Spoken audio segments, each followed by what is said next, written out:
del carisma vicentino. En un artículo que salió hace poco en el boletín de la Pastoral Vocacional de la Congregación de la Misión en Colombia, en ese boletín que se llama ¿cómo? Boletín Camino. Boletín Camino, encuentro el siguiente párrafo. Entendemos por carisma vicentino el don del Espíritu Santo suscitado en su iglesia en las personas de Vicente de Paul y de Luisa de Marillac, don del Espíritu compartido por sus seguidores y seguidoras en las diversas comunidades, instituciones o asociaciones surgidas bajo su inspiración. La figuración o configuración del carisma vicentino no corresponde en exclusiva a la época de los fundadores. El carisma es una realidad dinámica que va recreándose en cada época, que va profundizándose y enriqueciéndose permanentemente con la vitalidad de las respuestas de cada una de las personas, comunidades y asociaciones que llamamos familia vicentina. De suyo, el carisma no es solamente una dedicación a unos pobres, de los cuales siempre hablamos con el lenguaje vicentino diciendo nuestros señores. Ni es solamente el carisma exclusivamente algo que pertenece a una época, como lo acabo yo de leer. Cuando el carisma se estudia en toda su profundidad, uno alcanza a descubrir que es algo transversal, porque atraviesa desde el principio la mentalidad, el corazón, la enseñanza y las prácticas de aquellos que estuvieron en el origen del carisma y que fueron después viviendo ese carisma. Pues bien, en la espiritualidad de que hablábamos esta mañana, hay una dimensión que nosotros no podemos de ninguna manera olvidar, so pena de ser infieles al carisma. Es la dimensión mariana. Y yo hablo de transversalidad porque eso empieza desde el comienzo y tiene que durar en nuestro momento. A través de unos como pequeños hechos que a veces parecen solamente detalles, nosotros vamos descubriendo cómo está en el corazón del carisma vicenciano y luisiano la dimensión mariana.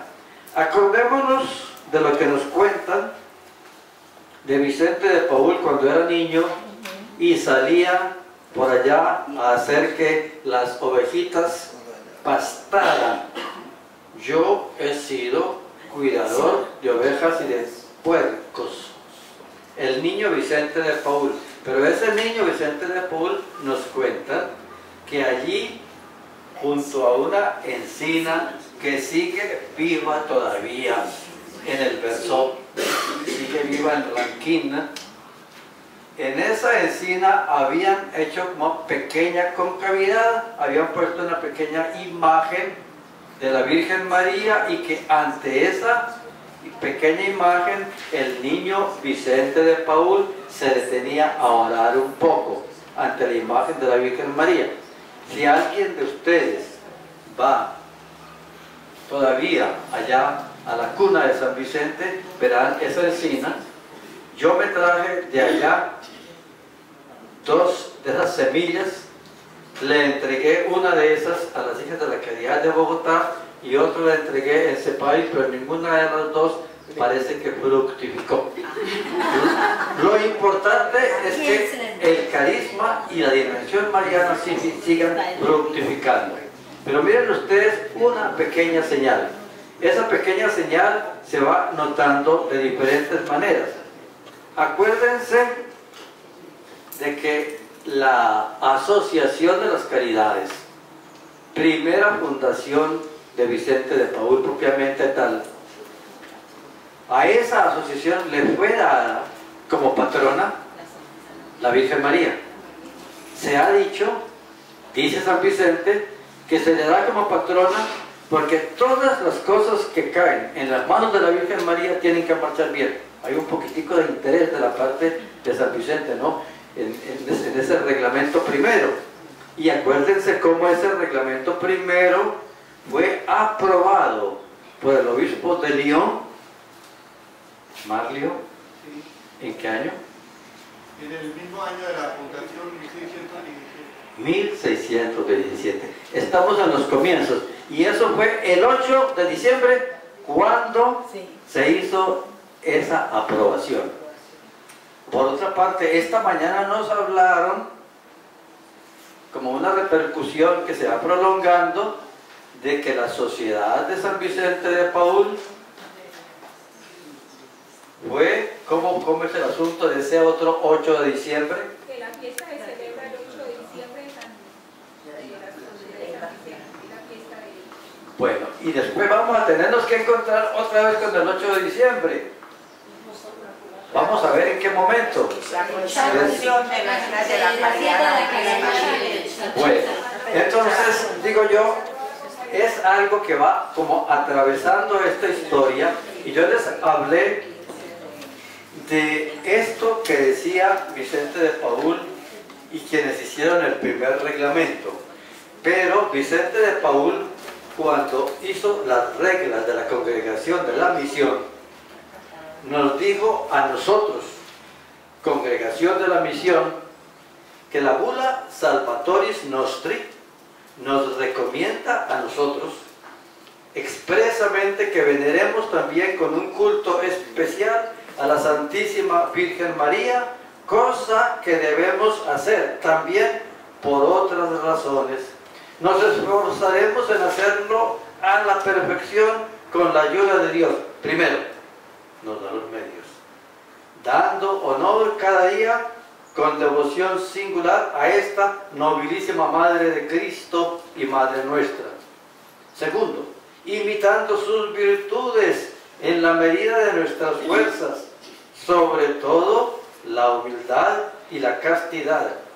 Tercero, animando con celo a los demás, siempre que se ofrezca la ocasión, a que también honren constantemente en gran manera y les sirvan con dignidad. Eso es algo que podríamos llamar estatutario para nosotros. Está en las reglas comunes, no está en las constituciones tal como está allí, pero es algo que pertenece a la espiritualidad. Eso nos nutre a nosotros. Por otra parte, las hijas de la caridad, que tienen como fundadora, a ellas ya no les gusta que digan cofundadora, sino como fundadora a Luisa de Marillac. Esas hermanas, desde el principio, desde su nacimiento, ellas, las hermanas, le han hecho un aditamento al rezo del rosario. Y después de cada misterio, ellas, las hijas de la caridad, entonan una oración. Una de ellas quiere repetirnos aquí esa oración. Santísima.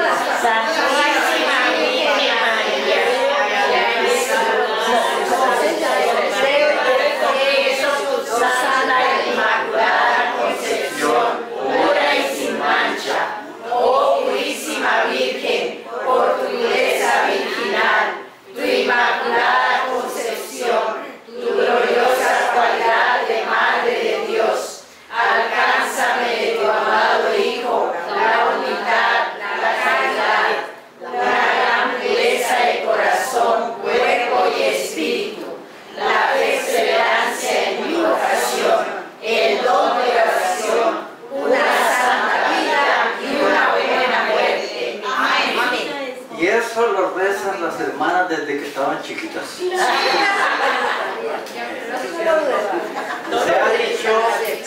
Se ha dicho que esa oración, si no es hecha por la misma Luisa de Marillac, sí refleja la espiritualidad de Luisa de Marillac.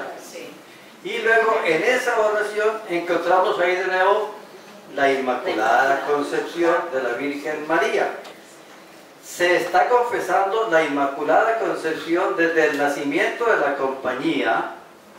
Miren ustedes, eso es en el siglo XVII.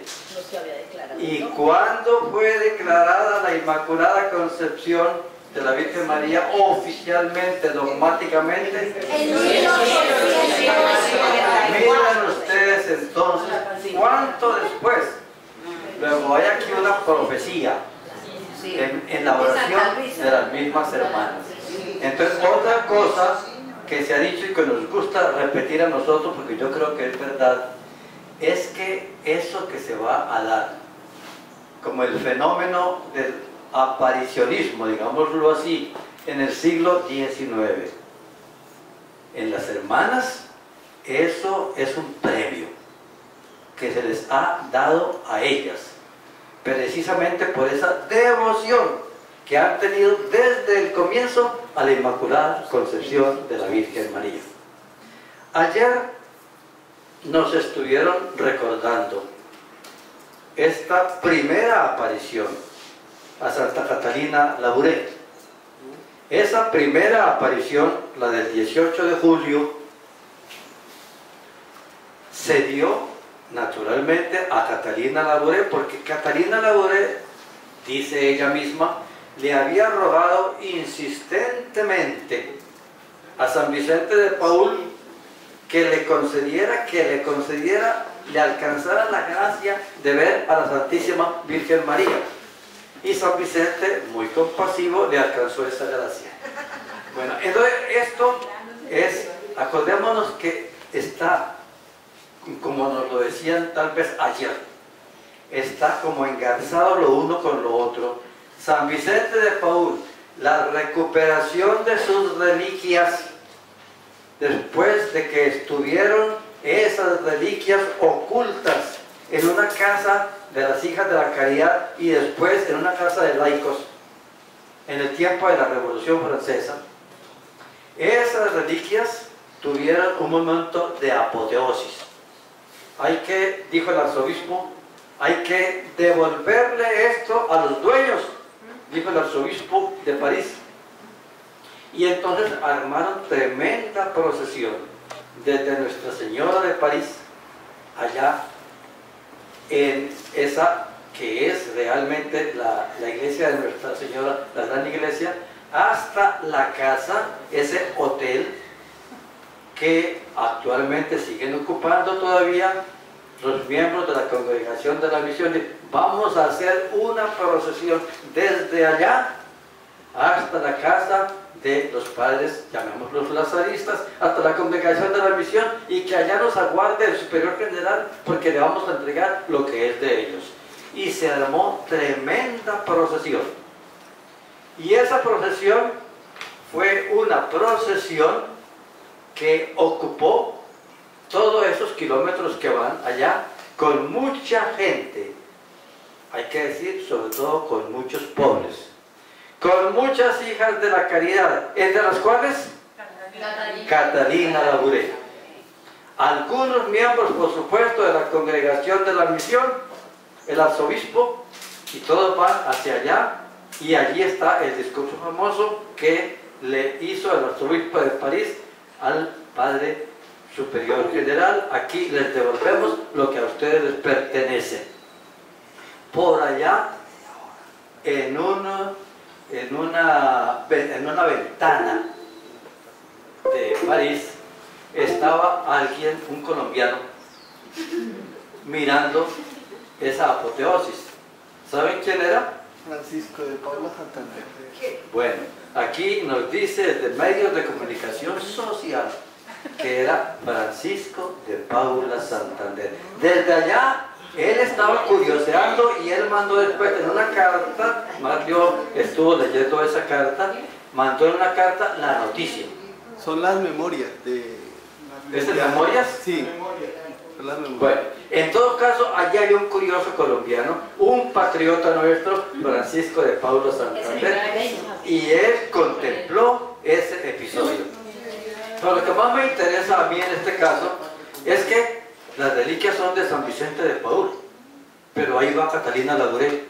Sí. Miren, entonces el engarce, ¿no es cierto? Y la transversalidad de todo esto, y después de eso, entonces vienen ya esto de las apariciones. Yo de una vez les señalo a ustedes, hablé del aparicionismo, porque después no vamos a hablar de eso más, pero les digo que no fue solamente Catalina Labouré la que fue agraciada por la Virgen María en ese siglo. Ahí también, fuera de la medalla milagrosa, nosotros tenemos el escapulario verde, pero el escapulario rojo es de la pasión. Este escapulario verde es del Inmaculado Corazón de María, y ese escapulario le fue encomendado a una hija de la caridad llamada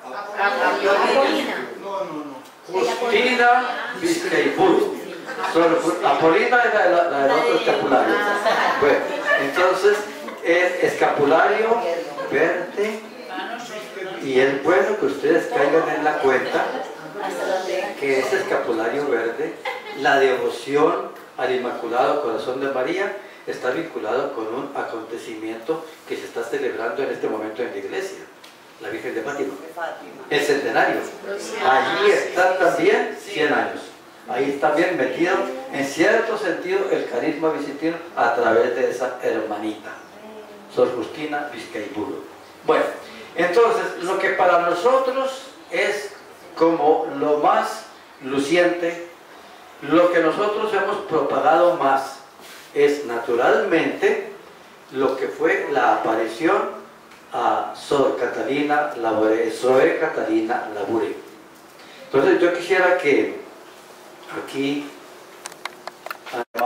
que llamamos nosotros la Virgo Potens, la Virgen Poderosa, y parece que fue esa preocupación de ella lo único que le hizo escapar por fin, y eso que solamente delante de la superiora, la hermana sirviente, le hizo escapar el secreto, porque había mantenido el secreto años y años y años, y lo que a ella le interesaba era servir allí a esos ancianos de la Reina de Reyes, que la identificaban sobre todo como la hermana que siempre decía, le hace falta un poquito más. Ustedes saben que los ancianos siempre comen, y sobre todo que se les olvida que ya comieron, ¿no? Y entonces dicen, uno vaya, no, aquí lo tiene a uno aguantando hambre. Pero con Catalina Labouré eso no fue así, porque ella estaba pendiente de eso, pero siempre en silencio, hasta que aquel día, preocupada, inclusive después de haber visitado al arzobispo de París, callando la noticia de, hablando con Sor Vipes, tuvo que echarle todo el cuento, tuvo que decirle que ella era la que había visto a la Virgen María, y por supuesto que ya las hermanas estaban sospechando que esa hermanita, que ya tenía 70 años, ustedes saben que de Catalina Labouré hay fotos. Sí, hay fotos de la ancianita. Pero entonces esta hermana, que cuidaba a los ancianos y que era la vidente, no había querido revelar el secreto de la madre, la había conservado.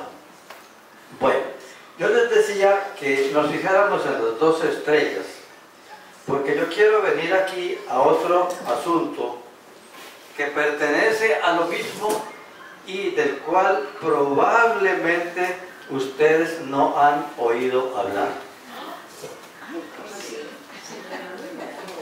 La bandera de Europa. Yo les voy a leer este pequeño artículo suplicándoles, como lo hacía ayer Sor Asenet, que quienes tengan mucho sueño procuren más bien hacer así, espabilar, y que no obliguemos a quienes no tienen sueño de ponerse a hacer dinámicas, ¿no es cierto?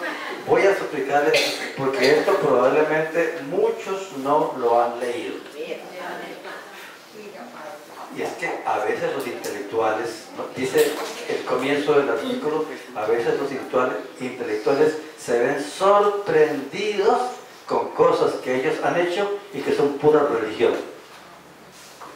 En 1987, por casualidad, en Lisieux, frente al Carmelo, a un hombre modestamente vestido que me dijo: fue a mí a quien se pidió hacer el diseño de la bandera de Europa. Bandera de Europa. Tuve súbitamente la idea de poner en él las 12 estrellas de la medalla milagrosa. Óiganme eso. De la Rue du Bac, sobre un fondo azul, color de la Santísima Virgen. Mi proyecto, el que ese tipo presentó allí para hacer una bandera de Europa, mi proyecto fue adoptado por unanimidad el 8 de diciembre de 1955, fiesta de la Inmaculada Concepción. Háganme el favor. 12 estrellas, 8 de diciembre, pero esos intelectuales que estaban allá no se daban cuenta de que era un 8 de diciembre, ni qué significaba eso de un 8 de diciembre y de la Inmaculada Concepción, y mucho menos se imaginaban que esas 12 estrellas sobre un fondo azul tuvieran o fueran un motivo mariano. El nombre del diseñador era Arsène Hertz, quien me completó la historia un tiempo después. El trabajo de Arsène Hertz duró 5 años, de 1950 a 1955. ¿Por qué 5 años? Porque hubo 101 proyectos. Todo el mundo tenía una idea para esa bandera de Europa. Los socialistas, los francmasones, los judíos, los protestantes. El mismo Hertz concibió él mismo 20 proyectos. El encargado de la selección era Paul M.G. Levy, primer director del servicio de prensa del Consejo de Europa. Paul M.G. Levy, hombre cultivado, no sabía pintar, pero conocía a Arsène Hertz. Este era un hombre muy sencillo, empleado al servicio del correo, pero buen artista para pintar y diseñar. Y ambos, Levy y Hertz, eran buenos católicos. Naturalmente había que evitar el evocar el significado religioso de las 12 estrellas y del fondo azul, a causa del principio de la sacrosanta laicidad en Europa. Los 12 estrellas no correspondían en aquel momento al número de las naciones. El Parlamento Europeo estaba concebido para 12 naciones, pero una bandera de Europa es la bandera del Consejo de Europa, y ese Consejo nunca ha tenido 12 naciones. Ha tenido sucesivamente 6, 9, después 15 y actualmente 32. Las discusiones para el diseño, reuniones, comisiones, subcomisiones, fueron innumerables durante más de 5 años, de 1949 a 1955. Finalmente, fue el 8 de diciembre de 1955 cuando el diseño de Hertz fue escogido por unanimidad. 8 de diciembre, 12 estrellas, fondo azul, bandera del Consejo de Europa. Miren ustedes, Paul Levy había previsto una reunión de 3 días para 7, 8 y 9 de diciembre, para hacer por fin adoptar tal vez un conjunto de proyectos y de allí sacar el proyecto que más fuera aceptado. Todos los documentos estaban fechados para el 9 de diciembre. Ese día seguramente apenas se logrará eso. Se pensaba eso, porque había que dar la firma de todo eso.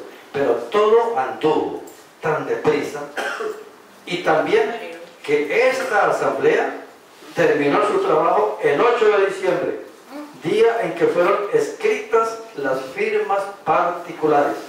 Al salir de la sala, el yerno de Paul Claudel, nadie menos, le dio un codazo a Paul Levi diciendo: pero si hoy es la fiesta de la Inmaculada Concepción. Y los dos encontraron sin quererlo el famoso introito del 15 de agosto. Una señal grandiosa apareció en el cielo: una mujer revestida de sol, la luna a sus pies y sobre su cabeza una corona de 2 estrellas.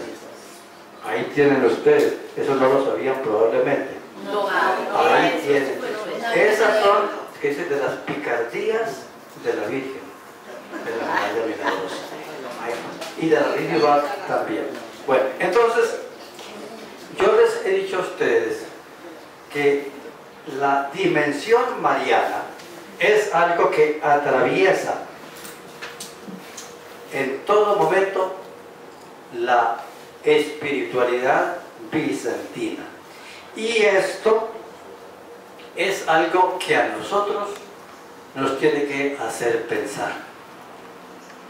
Es decir, la devoción mariana no es algo superficial o de pronto algún pincelazo de nuestra espiritualidad vicenciana en cuanto tal, sino que desde el comienzo de su niñez, Vicente de Paúl, en su espiritualidad, Luisa de Marillán, y después una serie de santos que a nosotros nos hacen pensar en que esto pertenece a la espiritualidad del carisma vicenciano, y eso tenemos que saberlo nosotros.